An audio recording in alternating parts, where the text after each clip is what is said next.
என் சபதத்தை முடிக்காம நான் ஹே காய்ஸ், இன்னைக்கு கண்மணி அன்புடன் சீரியல்ல என்ன நடந்துச்சுன்னு பார்க்கலாமா?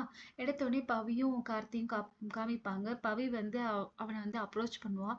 அவன் வந்து அதெல்லாம் முடியாது, நான் எடுத்த சபதத்தை முடிக்காம நான் வரமாட்டேன்னு சொல்லிட்டு சொல்லிடுவான்.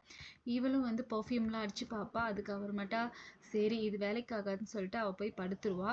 அதுக்கப்புறமேட்டா பார்த்தாக்கா 2 பேருமே வந்து தூங்கிடுவாங்க. இங்கே வந்து கண்மணி வந்து saree வந்து மடிச்சிட்டு இருப்பா. அப்போ வந்து அன்பு வந்து வருவா.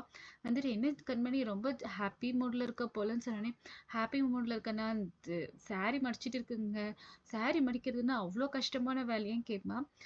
உங்களுக்கு என்ன ஷர்ட்டு 2 மணி மடிச்சா வந்துடும், saree அப்படி இல்லை பெரியசில்ல மடிக்கிறது கஷ்டம்னு சொல்லும்போது, சரி ஓகே நானும் உனக்கு ஹெல்ப் பண்றேன், நீ எனக்கு சொல்லிக் கொடு, நான் உனக்கு ஹெல்ப் பண்றேன்னு. அப்படியா சரி சொல்லிட்டு ஒன்று மடிச்சு காமிப்பான். அவன்ல என்ன கண்மணி இவ்வளோ ஃபாஸ்டா பண்ணிட்டு, நீ வந்து ஸ்லோவா என் கை பிடிச்சி சொல்லி கொடுத்தா எனக்கு தெரியும். ஓ அப்படி வரீங்களா, சரி ஓகே சொல்லிட்டு 2 பேரும் சேர்ந்து saree மடிச்சு வைப்பாங்க. அதோட இன்னைக்கு முடிஞ்சிடும். நாளைக்கு பொழுது முடிஞ்சோடனே கார்த்தி வந்து பவி கிட்ட வந்து பவி தூக்குவான்னு சொல்லிட்டு தூக்கிடுவான். பவிக்கு ஒரே ஷாக் ஆயிடும். எப்படி செல்லக்குட்டி அதுக்குள்ள தூக்கிட்டு நைட்டு நான் கொடுத்த பாதாம் பாலா, இல்லை இல்லை நான் உன்னை தூக்கணும்னு சொல்லிட்டு சரி ஓகே நான் படுத்துட்டு இருக்கும்போது தூக்கிட்டேன், நிற்கும்போது தூக்க முடியுமா உன்னான்னு சொல்லிட்டு நிற்கும் போதும் தூக்கிடுவான்.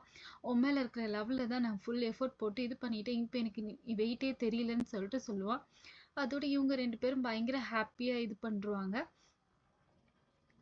இங்க வந்து கண்மணி வந்து அன்பு நினைச்சிட்டே வந்து அவன் கொடைக்கானல்ல 2 பேரும் டான்ஸ் பண்ணது இத பத்தியே நினைச்சிட்டே இருப்பா. இதை அவங்க அத்தை பார்த்தோன்னே அவங்களுக்கு ஒண்ணும் புரியாது.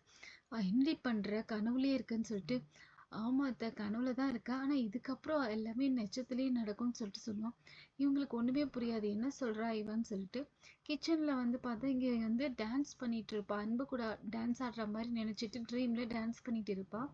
இதை இவங்க அத்தையும் பவியும் பார்த்துட்டு சிரிப்பாங்க. இவ பாரு இவ கொடைக்கானல் போயிட்டு வந்ததுலேருந்தே ஒரு மார்க்கமாவே இருக்கிறா இவ, இவ சரியில்லை சொல்லிட்டு சொன்னோடனே, லவ்ல இதெல்லாம் சகஜார்த்தம்னு சொல்லிட்டு பவி போயிடுவா. இங்க வந்து குக் பண்ணும்போது வெசல் வாஷ் பண்ணும்போது இங்கேயும் வந்து அன்பை நினைச்சு டான்ஸ் பண்ணிட்டு இருப்பா.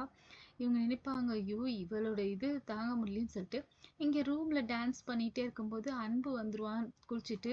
என்ன கண்மணி பண்றன்னு சொல்லிட்டு, எல்லாரும் யூடியூப்ல போஸ்ட் பண்றாங்கல்லங்க, ரோட்ல எல்லாம் டான்ஸ் பண்ணி போஸ்ட் பண்றாங்க, நான் ரூம்ல தானே டான்ஸ் ஆடுறேன். ஓகே ஓகே அதை வாட்ச் பண்ற ஒரே வியூவர் நானா தான் இருப்பேன்னு சொல்லிட்டு சொல்றா.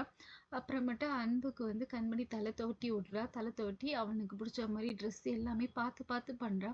இதை பார்த்தா அன்பு, எனக்கு எல்லாமே என்ன பார்த்து பார்த்து பண்றா, அப்ப நான் என்னதான் பண்றது, எல்லா வேலையும் நீயே பண்ணிக்கிற, ஆஃபீஸ்ல கூட உன் அளவு யாரும் வேலை செய்ய மாட்டாங்க, நீ அவ்வளோ ஒர்க் பண்றன்னு சொல்லிட்டு அப்ரிஷியேட் பண்ணுவான். ரொம்ப அப்ரிஷியேட் பண்ணிட்டு அதோட ஆஃபீஸ் கிளம்பிடுவான்.